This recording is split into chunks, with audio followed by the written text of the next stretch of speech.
I'll leave it to you. Thank you. Yeah, so the context, obviously, of this speech is autism and COVID. I'm going to give a brief introduction with regards to myself for people who haven't seen me. I was born in 1986. Part of my autism was to do with underdevelopment, which affects the nervous system. So I was about 2 months premature. I had a traumatic birth. Just as a side, if some children have traumatic births, there's more links to anxiety disorders. So OCD has a higher prevalence in my family. There's a 30% prevalence and overlap between OCD and autism. Brain injury meant that the left side of the brain and the occipital lobes in particular were affected. So the left hemisphere is to do with language, and the occipital lobes is to do with vision and retrieval of vision. So even though my eyes worked, my mum thought I was deaf and blind. I was neurologically deaf and blind. I wasn't literally. So it was to do with, not to do with urology rather than the organs, the sensory organs. Genetics as well. There's people diagnosed in my family with autism, and even far-reaching, such as my late grandfather, who was diagnosed with Asperger's in 2011. He was 83, one of the oldest people the psychiatrist had diagnosed at that point. So on both sides, there are autism and learning difficulties on both sides of the family, and high prevalence, interesting enough, of anxiety disorders on my mother's side. I recently did a post, I'll probably put it in a blog, about the link between dopamine, which is to do with quick succession of a temporary form of happiness. It's like when one has a chocolate bar or a sugar rush, and dopamine and serotonin levels can be imbalanced, which then can cause people to have OCD and, interestingly enough, addictions. I had a binge eating disorder which developed when I was 8, and I developed OCD when I was 12. So there's an interesting aside about how anxiety can present itself. I was non-verbal, I had speech and language delay, and I didn't gain functional speech until around the ages of 7 or 8 years old. And expressively, it was developmentally of a 3-year-old. Here are some pictures of me. I was around 6 months. So this was around January 87. And what you can see there is someone who's premature. As being a brain injured baby, I was tired. I was a very sleepy baby, and signs of the nervous system being impacted is quite obvious. Once I point it out, it's to do with fisted hands. Fisted hands are a sign of some neurological impact. There's another picture of me, which I don't think's on here, which is the toes turning upwards. And I remember the late Donna Williams sharing some pictures of her when she was born, and sure enough, she had similar kind of idiosyncrasies with her hands. So it's just an interesting aside there. But it also gives you an idea of my development. When I think of autism, I think of a clustering of a whole mixture of different conditions. And I use Donna Williams' fruit salad analogy. So there should be no single representation in the autism world. Think about this. If someone got up on the stage and talked about having non-autistic syndrome and made the assumption that everyone with this syndrome is the same, we'd be in big trouble. So in effect, this applies to autism as well. It isn't one condition. There are many profile differences between autism and Asperger's. I know Asperger's is debunked in the US and probably will be here because we have a different diagnostic manual, but I am doing a webinar about the differences using Donna's analogy later this year. And all autism fruit salads are different. So that is how diverse autism is. So when one gets a diagnosis of autism, it's not the same as someone else. That's what I'm saying in simple terms.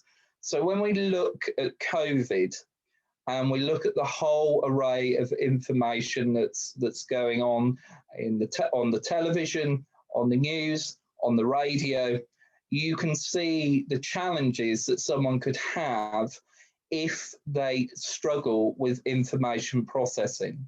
So I'm going to give a few examples of what could be difficult for someone looking at the television, reading, and listening to the radio, because these are the things that people are going to be hearing, seeing, or using other sensory systems to interpret what's going on. So, for example, let's look at the daily news reports that we have and how they present themselves. It's quite quick in succession. You usually have a ticker underneath the person speaking.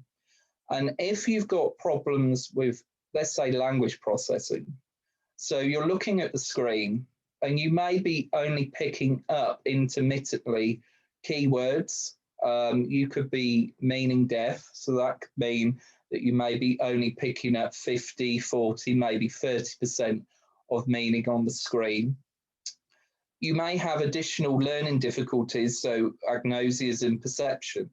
So if someone has got dyslexia or associated visual learning difficulties, the ticker that goes below the person may be quite difficult to process or read. The colours, so the frequencies, the colours of the text and the background, I believe it's a stark red or white background, which can be quite difficult to process for some people. And then you get this black bold text. Well, if they're unable to pick up on static text that doesn't move, then just think about how the ticker feels, where you're actually getting roaming text that's actually moving. Well, they may experience that movement already, so any additional movement may be a problem. Communication challenges. So if the person internalizes the TV screen and what is going on, they may have things to say about it, but there may be differing levels of blockages in communication. For example, someone may have oral apraxia and they may not fully control their body or their movements or their jaw or their tongue. So they may want to say things, but their body isn't cooperating. They're taking in the information on the screen, but they may not be able to readily converse or converse in a way which is aiding people around them to understand what their concerns are. You could get someone else who is echolalic and has varying degrees of language processing challenges. So they may be talking in a more pattern, theme, and feel language. They may be going into echolalia, stored responses as a reaction to what is being said on the screen. You can get some people who may be pre-attentive in their thinking. So at the time, they may be monotracked. So their mentalizing systems are slower. And there'll be different reasons for that and varying different degrees. So if someone's mentalizing systems are slower, their conscious and pre and unconscious mind aren't connected. So consciously, they're getting this whole array of contrast from the TV screen, and unconsciously, it's going in, and it may come out later. The communication may come out later, and that could be hours, days, or weeks from a singular event. The same with if we look at different mediums such as newspapers and magazines. If someone's got additional difficulties with reading, or they may give you a false positive. So this goes into mentalizing and language processing. I've met a young man about 10 years ago who had a high level of meaning deafness, but if you gave him a piece of paper to read, he could echolalically and phonically retrieve all the information on a conscious level. So there's a monotrack system going on here. So he could echolalically retrieve it. He could get all the phonics right, the syntax, word placement, nouns, pronouns, etc. But if I asked him what he thought about what was being said, there'd be a blank. And it's not to do necessarily with a lack of intelligence. It's to do with I'm switching inadvertently. What I'm doing is probably causing him some distress looking back, not intentionally. So his conscious mind has picked up this framework, but his unconscious mind is taking a longer time to process. So by asking him a question, it's actually causing him, you know, a bit of dissonance. So he used to look at me puzzled when I'd ask him, what do you think about what's going on? So these people in different to varying degrees may need time. With the radio, again, it's a different medium of information sharing. And the person may be picking up on different pieces of language, but not getting the gestalt, not getting the whole. So we have to take into account the information that's being shared. How is that person interpreting it? How and what degrees are they consciously getting it? How do they mentalize information? So mentalizing is someone's inner world. So whatever information is struck by the nervous system, there's this massive ethereal world, which is hard to pinpoint because it is ethereal. Mentalizing is basically your thought processes and your reality. And some people could have a reality that's very much like myself, which is confetti.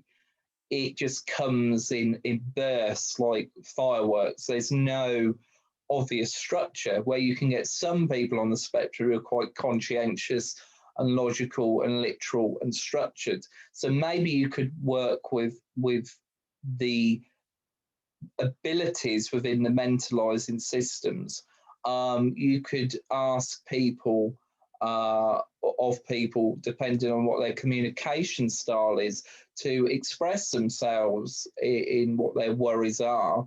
So that could be being one-to-one with the person. That could be expressing themselves through art, through poetry, through painting.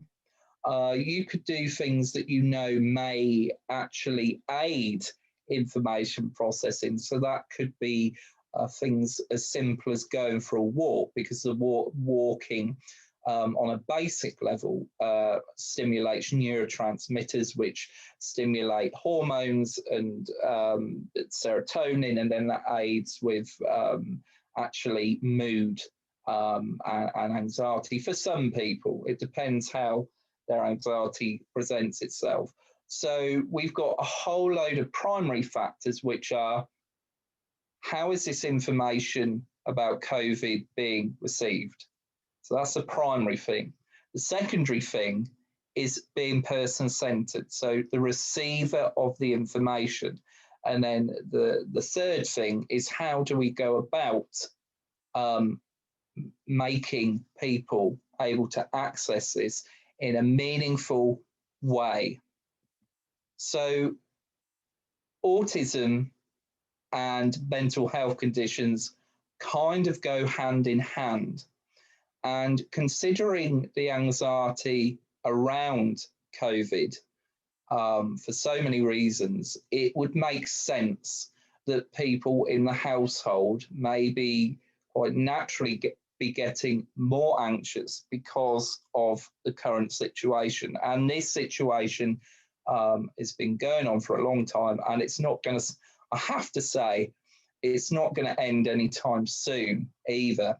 So remember what I said at the beginning of the presentation about OCD. Well, there is up to a 70% crossover with autism and mental health conditions. So if we think about the old days where everything was to do with the autism, well into the 80s. You know, if you were diagnosed with autism in the 80s, some practitioners would say everything you are displaying, everything you are doing is because of the autism. There was no other way, other framework of looking at it. So let's look at the most obvious one, anxiety disorders.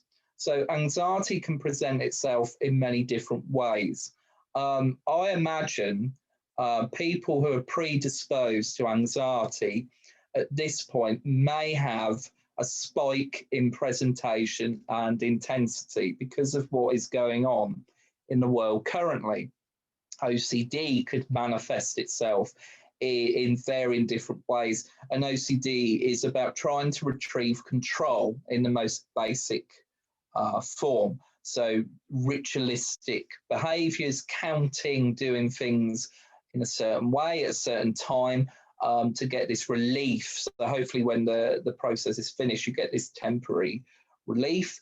There can be anxiety disorders which affect the person's ability to socialize, so social phobia, social anxiety.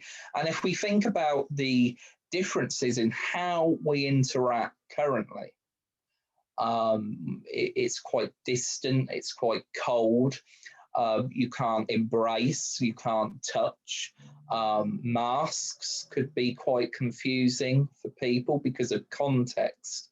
We think about the type of masks that people are wearing, that could be quite confusing for some people who have Gestalt issues around context. So maybe they only associate masks with doctors, dentists, etc. I know at the day centre I work, that was a struggle for one young man. It's the masks. He just could. It took him a long time to internalise that these masks are being used by everyone. So that could be anxiety presented in a generalised way. You could get someone who becomes hypervigilant about cleanliness, or builds up a framework in their mind that the way I control my fears and anxieties about this virus is that I do certain things. And these temporary lapses in anxiety are to do with rituals. Another way to cope with the situation currently is people could switch off. So normal forms of dissociation are daydreaming. It's what everyone does. It's quite normal up until the age of 5 to dissociate. It's called building an imagination. That is how a human being's imagination starts to build. So they're in the playground there. They imagine they're in a castle, or they imagine they're a princess, or they imagine they're somewhere else. When dissociation becomes disordered is when it has an impact on the person's life. So if we put this in the context of COVID, if the person is so fearful of what is going on the screen, or so fearful of what they're reading, or so fearful of what they're listening to, maybe the mental health condition that presents itself is dissociation.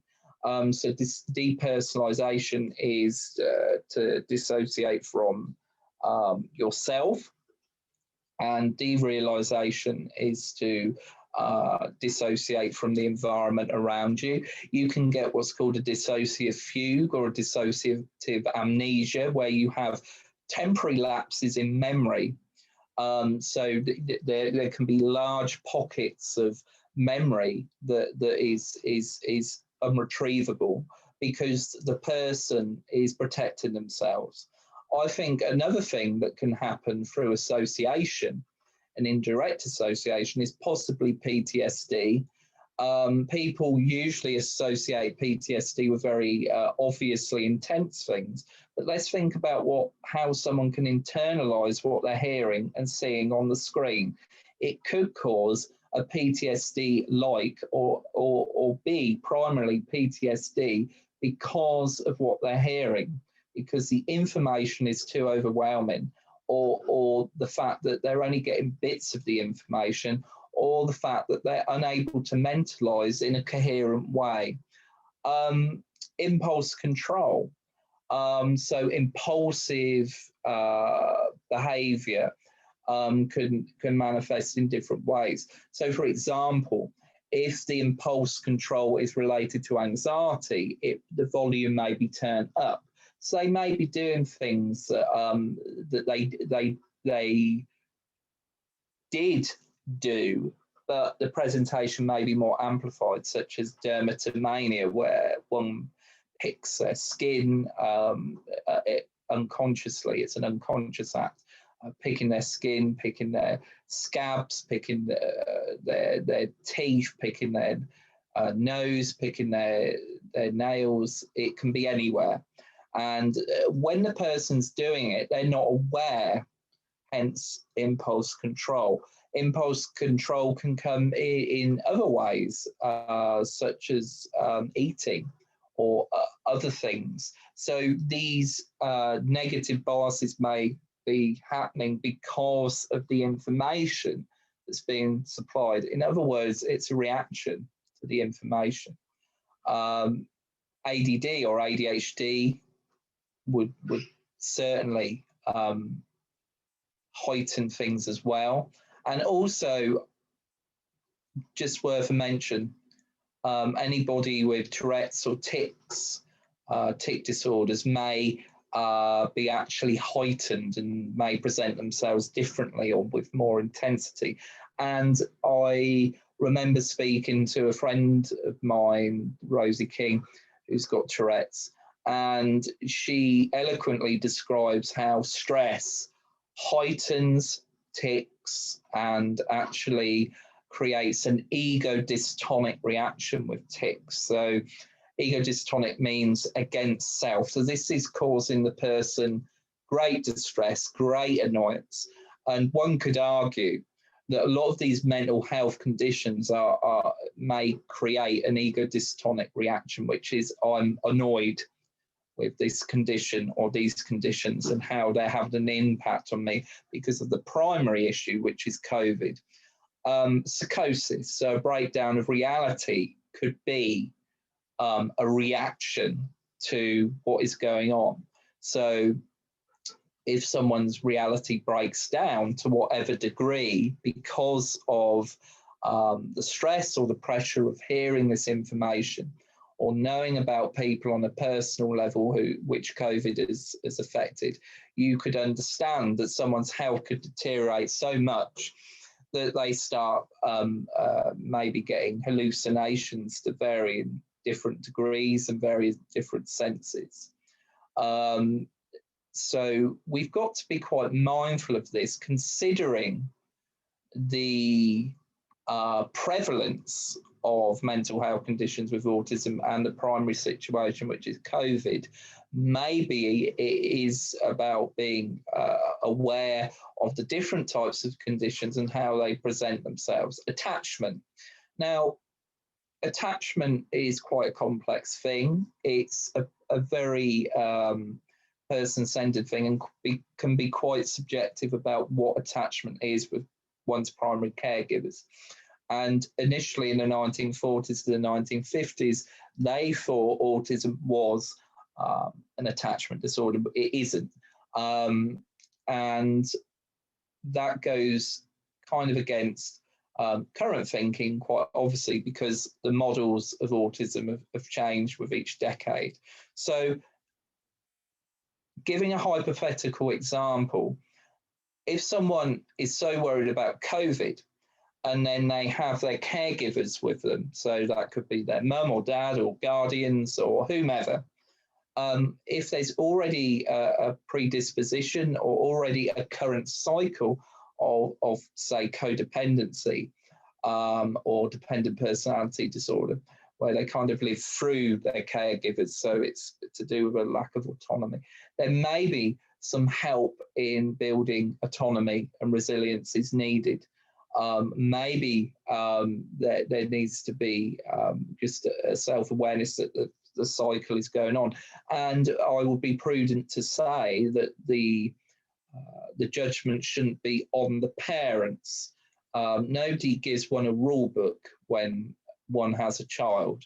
And I think it's also very important to actually understand where this comes from without vilifying parents. In fact, all these conditions I've talked about, if they're striking a chord with any parent who's listening, I would urge you not to blame yourself or go into self-punishment.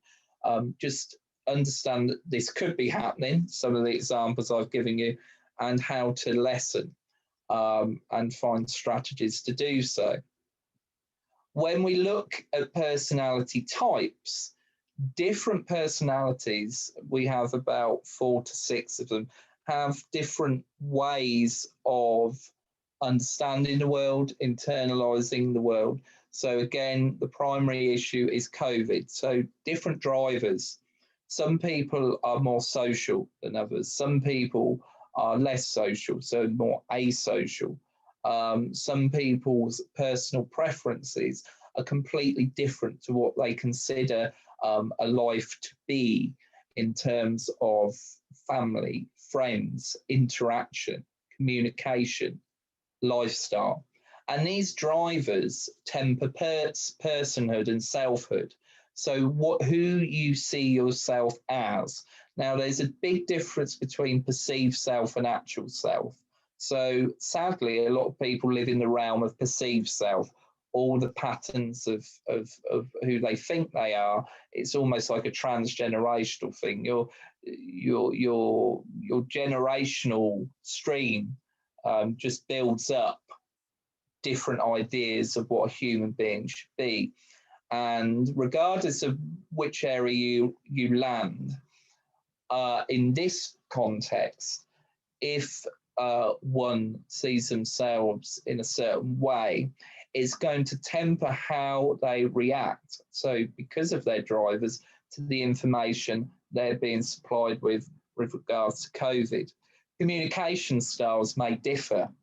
So variance in communication styles may differ. This is where we get the concept of a clashing of personality. So different personality types from different people clash. It's that moment you think, why does someone speak like that? Or why has someone said that? Or why has someone reacted like that? Because you're using your own patterns of thought and not fully understanding someone else's, which is quite a natural phenomena.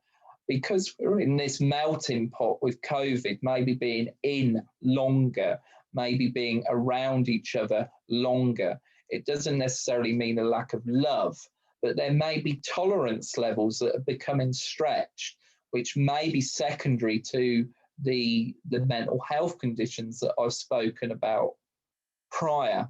And then concepts. How does someone conceptualize what's going on around them? Do they feel they're being understood? And this is something that Vanessa said at the start of the webinar. It's about understanding other people's realities. In effect, in the context of COVID, I think the government, from my understanding of listening to different pieces of information, the government needs to be more clear and give more diligence, more guidance, more objectivity, more information, more person-centered information to people on the autism spectrum, regardless of their presentations. It should be made a priority, because it's quite clear that if people don't feel they're a priority, or their parents are getting the impression that their children, be they are children or adults or whomever, whether they live with them or not, are not the priority. You can see how through sensing, the person may start picking up on the caregiver's or guardian's anxiety. So there's another hypothetical example.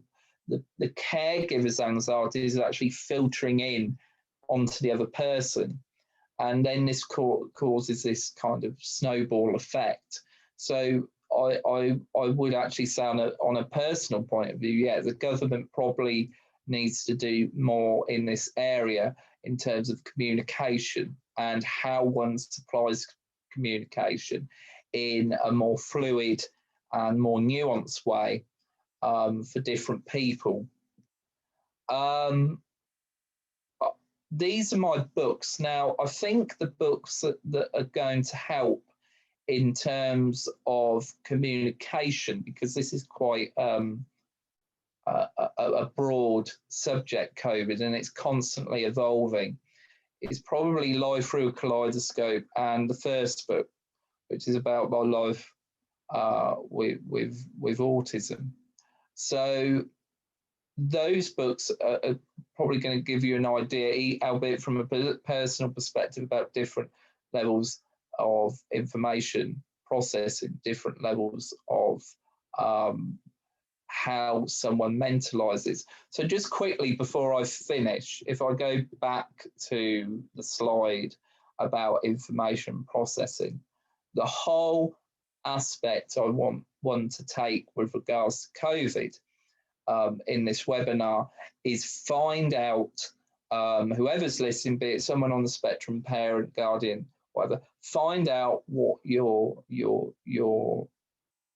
son or daughter's or your own information processing challenges are. So is it challenges around the fact that they're meaning deaf and they only get a certain amount of information? Is it because they've got challenges in perception? So be it social perception, maybe they are literal and they don't see body language or tone of voice, so they take things in factually. Maybe it's the fact that when they look at the television screen, it's all fragmented and they can't actually get the information in real time. This may affect the ability to talk about it, because there may be challenges around a shared sense of social. So you may need to give this person time. If they can only do all self, no other, or all other, no self, you may need a break and to give them time to actually internalize and express in a connected fashion. Understanding how the person mentalizes, understanding if there are delays in mentalizing, understanding that maybe they are monotracked when looking at certain pieces of information. So once one source goes, it's hard for it to retrieve, hence the word monotrack. So monotrack versus multitrack. Understanding if the person has got challenges around language processing and taking in language, and the communication challenges such as oral or body apraxia. So what I'm going to leave you with is trying to give you a very fluid understanding of what could be going on. Now, this is secondary to any mental health conditions that you may see or may relate to with regards to what's going on with COVID. And there are different ways of communicating, which I'm going to quickly leave you with. So the first could be someone who's very literal and very logical and factual. So that may be how you need to break down the information for them in such a way for them to access it. For people who've got exposure anxiety or PDA, it might be very difficult because of the similarities between the two. You may need a more indirect way of actually supplying the information about COVID. You may need an indirect way that may mean focusing on the object, context, thing, subject, rather than focusing on the person. You may need to use indirect methods such as objects of reference and reversing the way one speaks, so you're not triggering their nervous system to then create retaliation, diversion responses.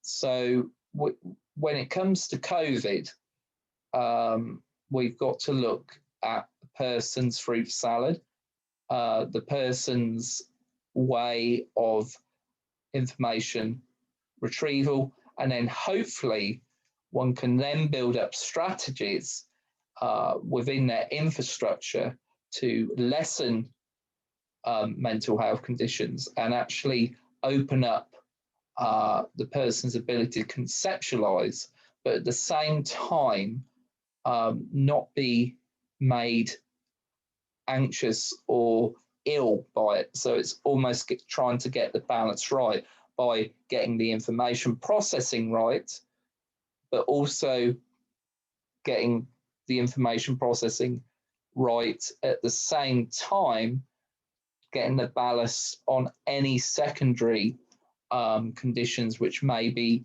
affecting one's presentation of what you call the autism.